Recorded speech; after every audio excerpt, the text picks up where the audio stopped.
Once upon a time, in a quiet valley nestled between snow-capped mountains and whispering forests, there was a small village named Eldara. This village was not famous or rich, nor did it have grand castles or bustling markets.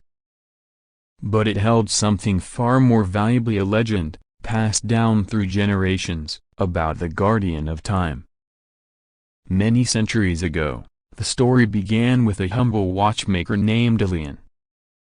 He was not like other villagers. He rarely spoke, his fingers always stained with brass and oil, and his small shop ticked with the sound of hundreds of clocks, all synchronized to a single golden timepiece that stood on a pedestal in the center of the room. This clock, unlike the rest, had no hands. It was smooth, round, and glowed faintly under candlelight. Villagers said it was cursed, others whispered it held magic. But Ilian knew the truth: it was not cursed, it was a door. Ilian's father had once told him, on his deathbed, that time was not a straight line, but a sea of currents. And certain people, gifted or burdened, could feel those currents and learn to swim between them. The golden clock had been in their family for generations, handed down not as a treasure but as a duty.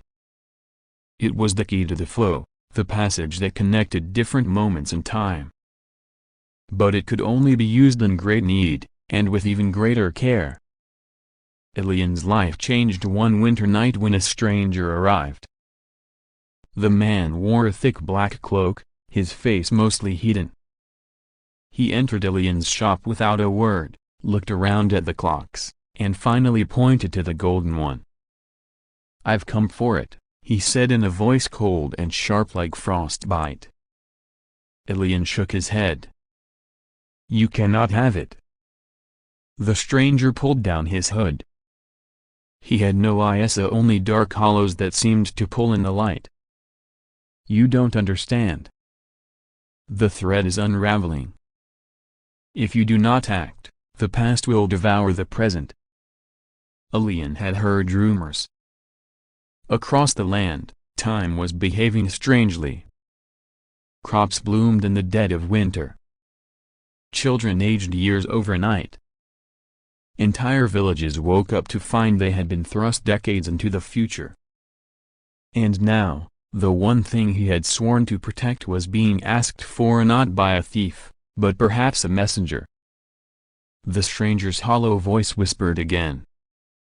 "If you won't come with me, time will collapse. Not just yours. All of it." Against every instinct, Ilian agreed.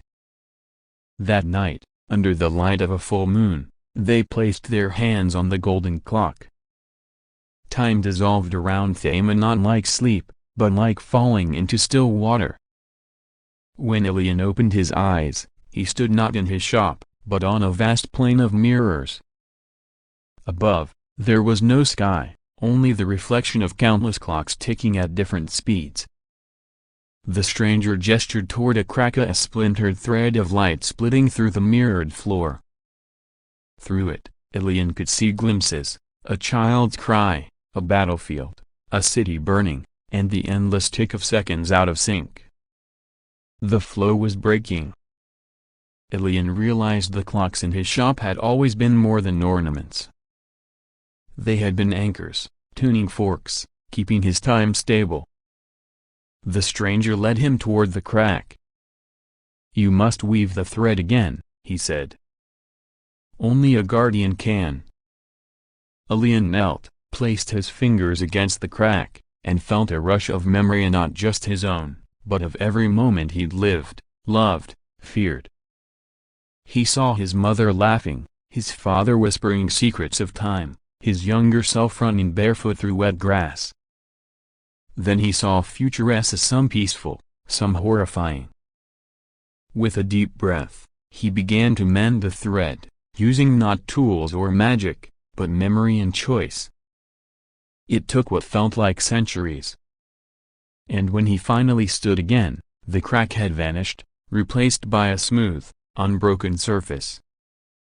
The stranger was gone. The clocks above were ticking again in harmony, Elian awoke in his shop. The golden clock now had hands, ticking slowly. Everything felt a broken bar calmer. Villagers stopped aging overnight. The snow returned to winter. Time, it seemed, had remembered itself. He never spoke of the journey again. But he noticed things. A child who hadn't been born yet now smiled at him with recognition. A traveler passing through gave him a coin from a kingdom that no longer existed. And each night, when the village slept, Elian would listen to the golden clock and know that time was watching, waiting, and flowing as it should. And so the watchmaker of Eldara returned to his quiet life, guarding not just clocks, but the very fabric of time itself. Not as a hero. Not as a legend. But as a man who had once walked between moments, and chose to weave them back together.